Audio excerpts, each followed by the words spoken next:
Welcome to the future of education. And now, here's your host, Michael Horn. Welcome to the future of education. I'm Michael Horn. You're joining the show where we're dedicated to creating a world in which all individuals can build their passions, fulfill their potential, and live lives of purpose. Something we're not accomplishing today, but two folks that we get to welcome to our show today been dedicated to this work for a very long time and doing incredible stuff. So thrilled to have two friends here, Deborah Gist and Victoria Andrews. Deborah, obviously now superintendent in residence at Transcend and XQ Institute, but of course you were the superintendent of Oklahoma's largest public school district in Tulsa, your hometown for many years, and of course commissioner of education in Rhode Island and many other things. So first, good to see you, Deb. You too. And Victoria, you're obviously a partner now focused on professional learning at Getting Smart, but you've led schools, assistant director for an IB school, I think most recently before Getting Smart. So thank you so much for joining as well. Super happy to be here.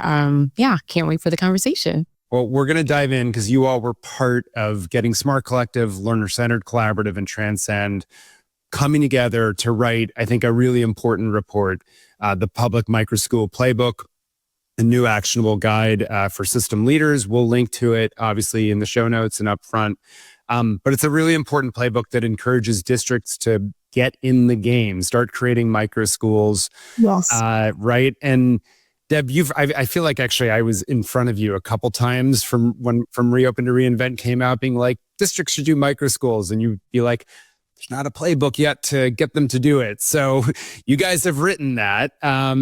Let's dive in because I think it's obviously incredibly critical. There's a lot of interest in them. Let's start with the barriers though, because you all note in the report that we're not seeing a lot of district-run microschools. You list several of them actually helpfully, but there's not as many as there should be. So maybe let me start with you, Deb, and then Victoria, you jump in. Like, what do you see as the big impediments or barriers that's holding this back? Well, I think honestly, one of the very first barriers is just awareness and just a recognition of the why and what's possible and how they could go about doing it. And then once a system leader, whether it's a school district superintendent or a charter school leader or a leader of tribal schools or whatever the entity is, once they get the bug and they think, oh, I get it. Like I see how this could be such a game changer for my students, my teachers, and our community. Then you start encountering, some practical kinds of things. And it's everything from funding, which always comes up. It's like, how do you set aside the seed funding? In the long term, it really should be, but there's some things there that people have to work through. You might run into, depending on the state, on most of these actually, certification challenges like teachers of record and how that is done within the state, depending on the design of the school. You might run into needing to figure out how you count courses, how you count attendance, seat time issues and things like that. Then you have facilities, and again, there are typically in many districts there's space available, but it's figuring that out. And if you want it to be intentionally, which we actually recommend in the playbook, outside of the system, at least initially, figuring that out and then you have to work through, safety concerns and all of the things. So, we lay this out in the playbook. So I don't want anyone to feel daunted by we're talking about barriers right away. It's very doable. And, all those mechanisms that we touch on that I talked about, and then you also have enrollment and the procedures and different things like that. All of that is very technical things that can be addressed. I think helping to lead the adaptive change of helping people to think, how do we do school differently? And what do we have to let go of? And what do we need to embrace? Because we all want to serve students for their whole unique selves. But the barriers sometimes can feel daunting, but we can help people address them. Victoria, what would you add? Yeah. I would just liken it to, everybody has a dream of owning a home. And you're like, oh, I'm going to get a house. It's going to be 3 bedrooms, 2 baths. It's like, there are so many different types of houses. There's condos, there's townhouses, there's modular houses. So sometimes it's just truly, you don't know what's possible. And so for a lot of leaders that are leading, they've got the blinders on.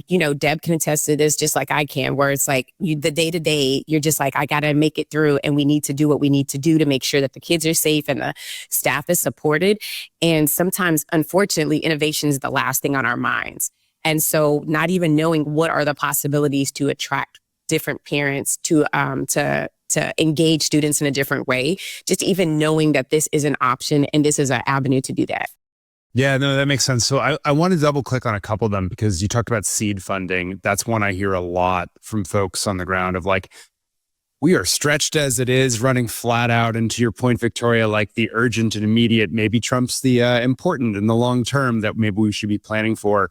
How do you go about getting seed funding? And then the other one I'd love you all to address, I'll just name it. I hear a lot about union contracts or policies or procedures. Like, how do you think about batting those down so you can create space for this? Well, I'll start, and then this is probably mostly a Victoria question. But I mean, there are resources available. Getting Smart is one. Vela has given out grants, and they don't need to be big. So the seed funding, having led large systems, even though I led large systems that were constantly needing to, cut budgets and figure out how to adjust and so forth, the amount of money that we're talking about is doable. So it's about will. It's about saying like, it is worth it to set aside an amount of money or co-fundraise for it or whatever it's going to take to get this going. I think sometimes people think it's just a tiny number of students. And how do we focus on that when we have this much bigger population that we're serving? But it's not just about those students, even though it is. It's really about how are we adjusting the system overall? Quickly on the union question, obviously it varies from state to state and district to district in very dramatic ways. I know from personal experience, but I would say that microschools are about teachers.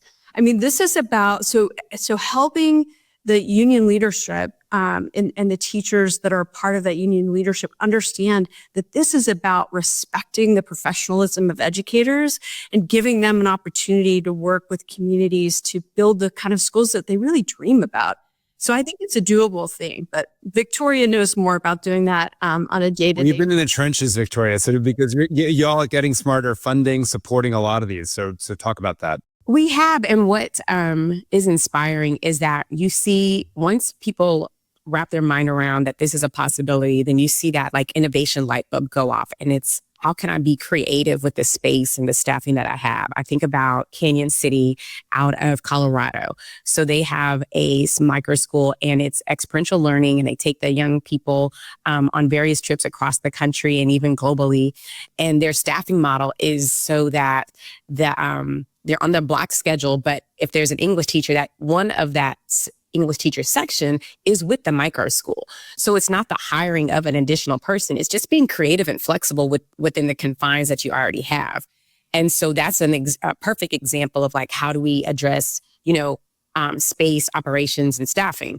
What do you have? How can you be flexible? I think it goes back to the point we talked about earlier of just like being confined, of thinking like, this is the way that we've always solved this problem. This is the way we're going to continue to solve this problem.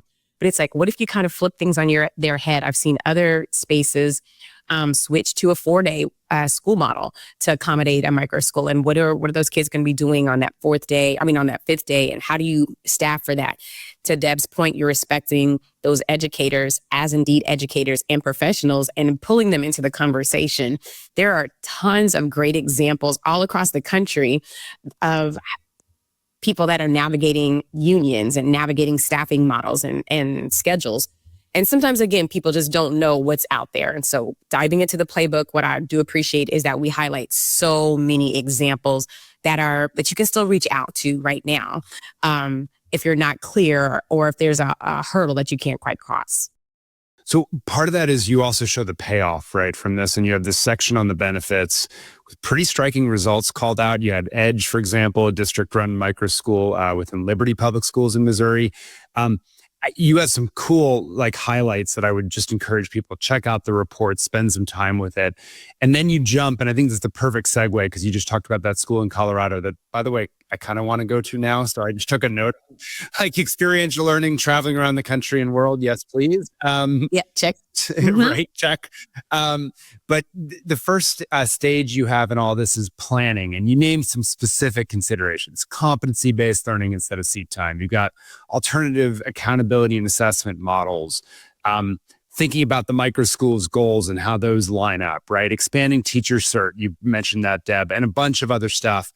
What's involved in this planning stage in your mind, and like why is it so critical to tackle early up front before you're actually like have a school in mind and you're starting to actually put it in place?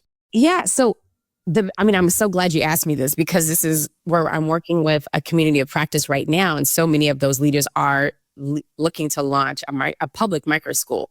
The first question is, does your community want it?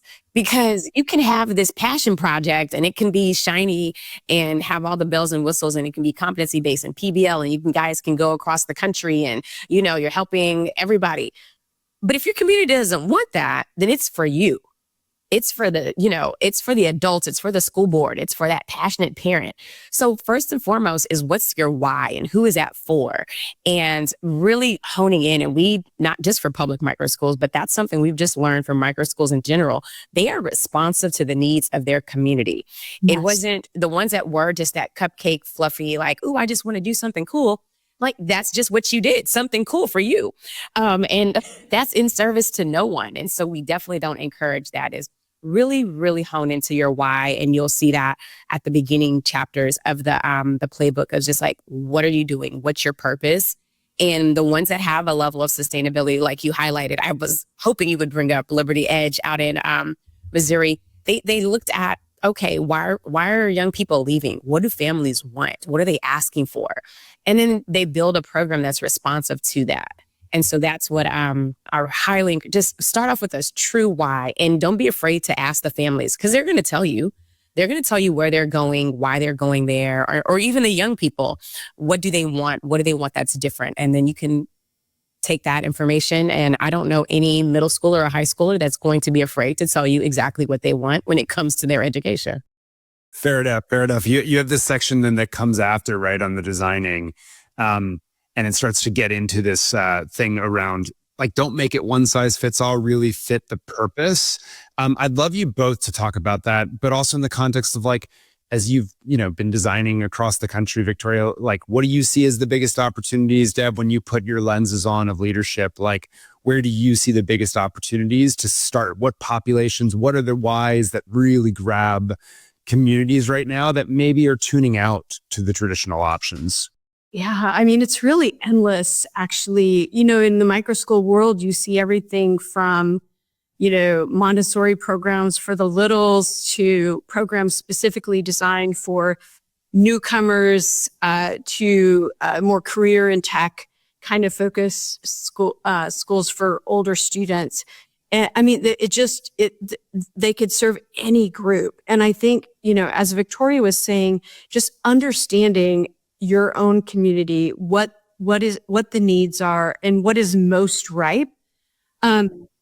Hopefully systems, and not all systems have the capacity to do this, but larger districts, particularly if they're losing enrollment, they know why. They can track like where their students are going. So analyzing that data and understanding, like, people are voting with their feet. Where are they going and why? And then asking students, as again, Victoria said, we need to listen to student voice and engage them in design. So what is it that is keeping them from coming to school, staying in school, being engaged in school, and what would draw them in and excite them? So a microschool could be anything. It could be, arts focused, sports focused. It could be for students with special reading needs, or students who are overage and undercredited. It could be any number of things that a community decides is the greatest need that they have at that moment. Completely agree, Deb. Some of the ones that I really do appreciate are like Da Vinci Rise out of California. That microschool is part of a larger network, but they're focused on those youth that are unhoused. they have to have a flexible schedule. If I'm a parent, if I'm a young person and this is my second entry point back into school, I might have a kid or two and I might be working full time. So that 8 to 5 or 8 to 4, 8 to 3 schedule is not going to work for me. But it doesn't diminish their desire to want to graduate. It shouldn't hinder them from getting a diploma or having access to work-based learning opportunities or having an internship or an externship just because I have these additional responsibilities. And if anything, that I'm more dedicated because I have a higher calling to pursue for. So looking, I would say designing with if you talk to your community and you figure it out, and like Deb said, there's so many reports and the data's there, but truly developing with the fringe in mind. So if you notice that your unhoused population is not being addressed through McKinney-Vento data, then what are you doing to support them? If you see that you've got a large amount of students that are coming back into the system or coming back into your learning environment that are newcomers to the United States, how are you supporting them? If you see that you have got a lot of, mobility happening, like just dig into the information. It's there. And then design with that population in mind. Does it have to be a hybrid schedule? Are there days where they need to be on campus? Do they need wraparound supports to make sure that they are successful? Do they need to meet with counselors? Do they need to be on an accelerated path? Do they need more opportunities to engage with work-based learning opportunities so that there is a pipeline? So it's not just I get my high school diploma, but what else is there afterwards? So really creating the microschool with those parameters. Hearing both of you talk about this, and then Victoria, I love that phrase, focus on the fringe. I think it's a really important one because these schools we're talking about are like 25 to at most 150 students. So I think a lot of times the district leaders that I talk to, they have a mindset of like, oh, it's got to be for everyone. But actually you can find these different segments, right? And you could theoretically run several different micro schools, I imagine. So I'm sort of curious to hear you both reflect on, could you have multiple micro schools going? Could you have, one of my observations is that there's not a lot of focus on high school in the private micro school market, but listening to both of you, you're giving a lot of high school examples actually. So maybe it's different here. So I'm curious to hear you both reflect on that. Yeah, I mean, my dream as a system leader was the school district I led was an authorizer for public charter schools. And, we developed and opened a public micro school in collaboration with a collaborative of parents. But my dream was that we would get to a point where we could have almost a process like that, where community members could come and say, this is our idea. And we would offer them some kind of support with experts like the folks at Getting Smart or Transcend to come in and support them to get the specifics of the design in place. But to give folks an opportunity to say, oh, actually, I know of a need. I have an idea, whether it's a student or a teacher or a parent or a business leader or whatnot. That's one way of saying, let's have a variety of these. Let's set a goal as a system to say, we're going to have 3 next year, or we're going to open 1. Let's pick the one that is most ripe.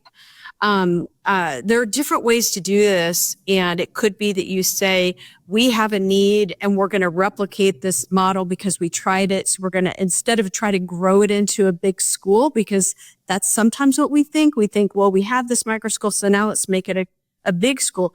You could say, well, we had this micro school, it worked.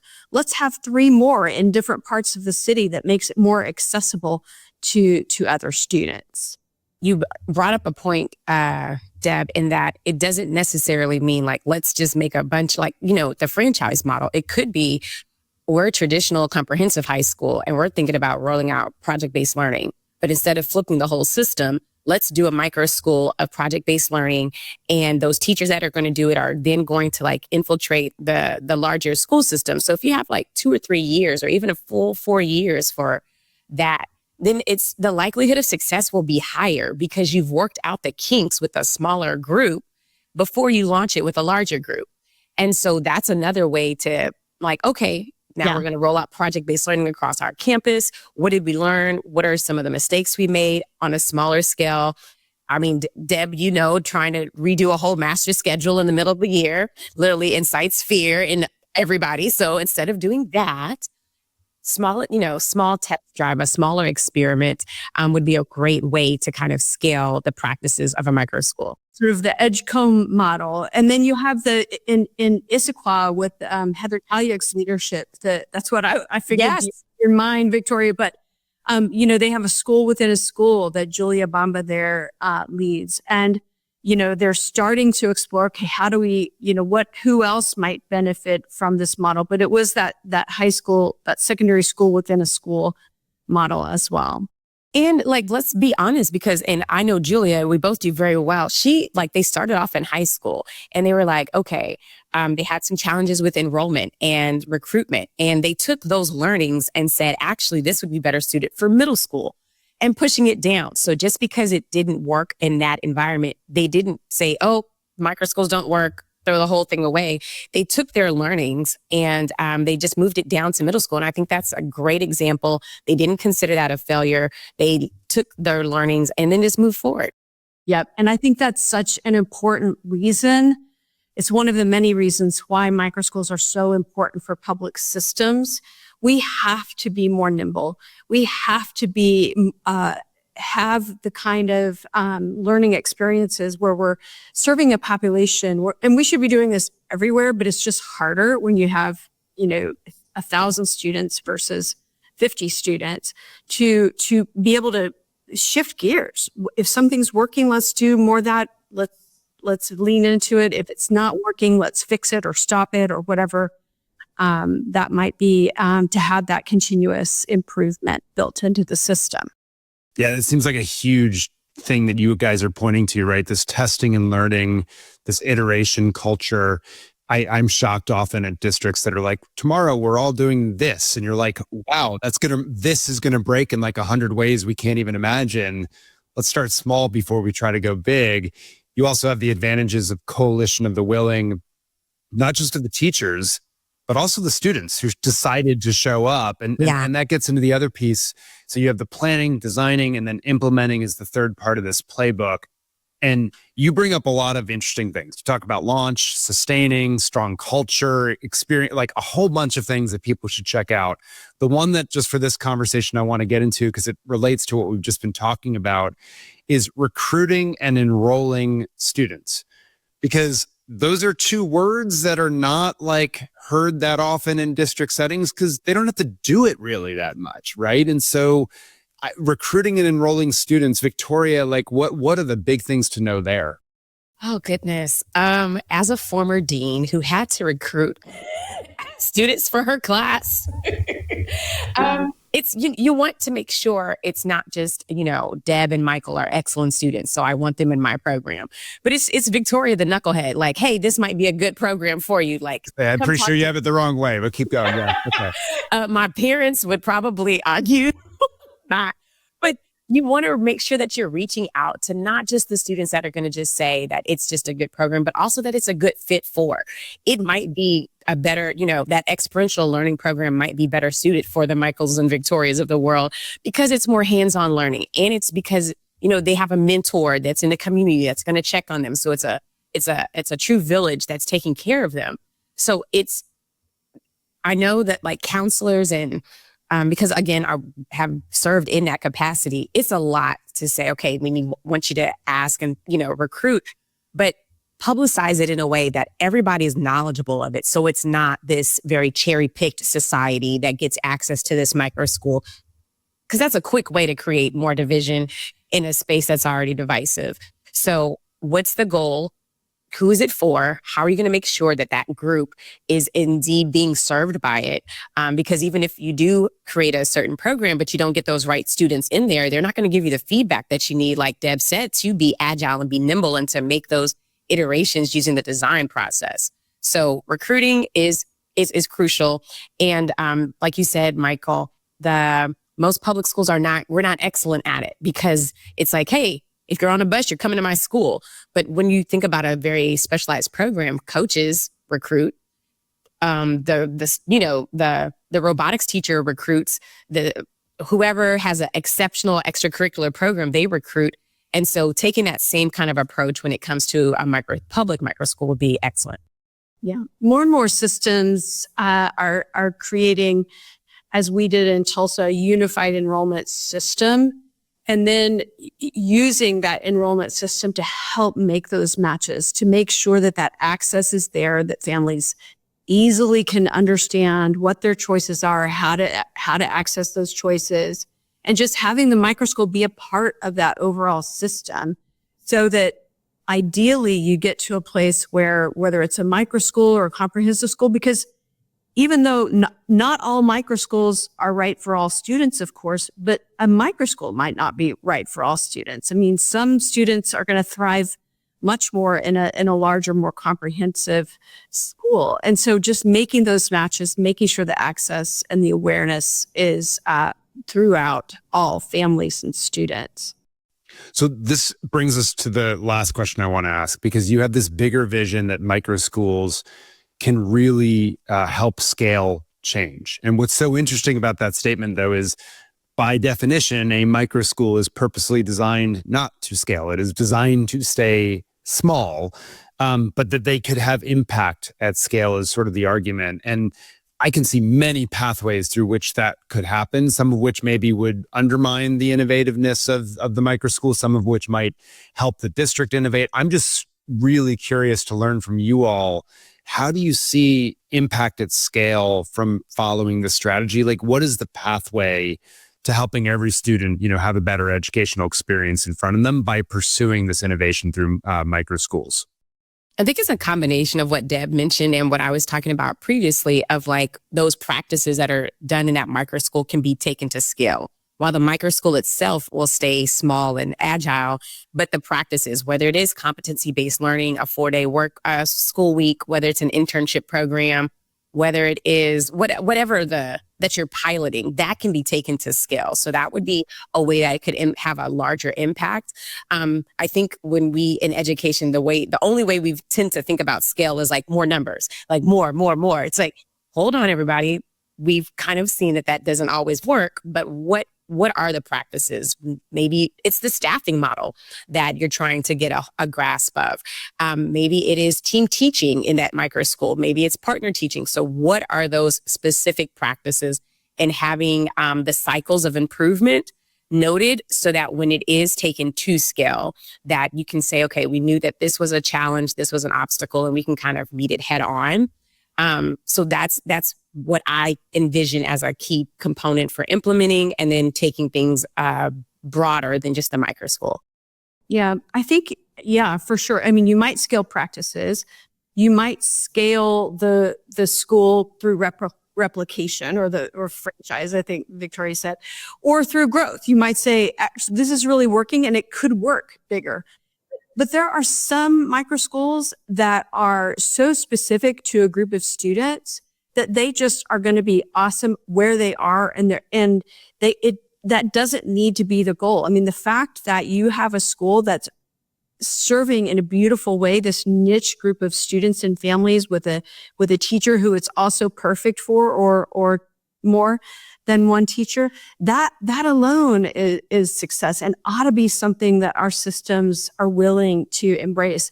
But I'm confident that whether it's a standalone school or scaling practices or scaling the model itself, that this is a way of thinking about teaching and learning that is long overdue, and that systems really, really need to consider, because the way we are doing things now, we all, I think, recognize is outdated. And we need to figure out ways we can better engage students and prepare them for today's world and the world that's coming in the future. Well, they are voting with their feet. So I hugely appreciate, both of you, not just for writing this playbook, but then doing the work to help districts increasingly create these options. So there's more availability of these options for every single kid to find the right school experience that's going to work for them. So Victoria, Deborah, really appreciate you both. And for all you tuning in, we'll be back next time for more conversations like this on the future of education.